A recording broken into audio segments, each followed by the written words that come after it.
New details surface on the fight between the Chattanooga mayor's senior advisor and her husband. News Channel 9 has learned that husband Bobby Stone told police he suspected his wife was having an affair with the mayor. Just moments ago, News Channel 9 obtained a copy of a Chattanooga police investigative report that's noticeably different than the report provided by police on Monday. What we are about to show you is strong language and intended for adults only.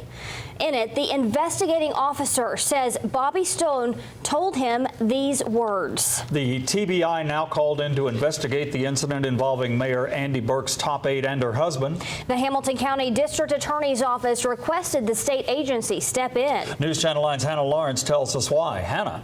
Calvin, Latricia, Neil Pinkston says he asked the TBI to get involved to protect the integrity of the case. He says that's important because of the nature of the allegations leading up to the domestic dispute involving Lacie and Bobby Stone. Those allegations came from a Chattanoogan.com article where unnamed sources say Lacie Stone and Mayor Andy Burke swapped inappropriate text messages. Mayor Burke resurfacing at events in downtown Chattanooga today.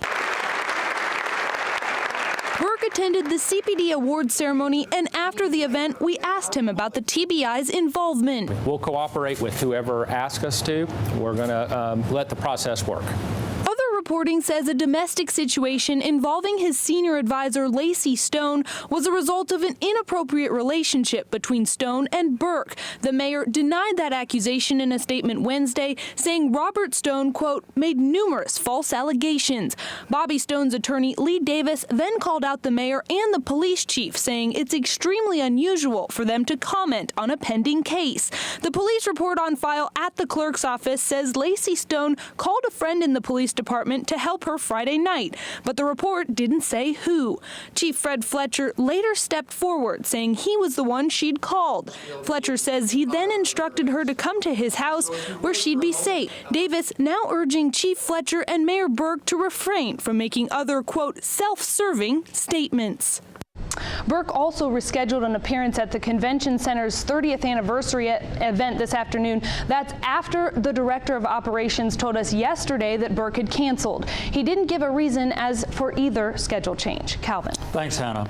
Coming up on News Channel 9 at 6, we'll tell you what Chief Fletcher said about the TBI getting involved with the case. According to documents we received today from an open records request, the city of Chattanooga contracted with Bobby Stone as a freelance videographer in the past. This is the video the city paid Bobby Stone to create for the State of the City address in 2014. Lacie was Mayor Burke's communications director at the time. Those documents say the city paid Bobby Stone $750 to create this video.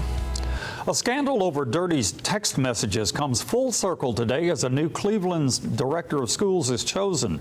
But first, how did we get here? On the last day of January, News Channel 9 received a tip about a Twitter page that showed sexual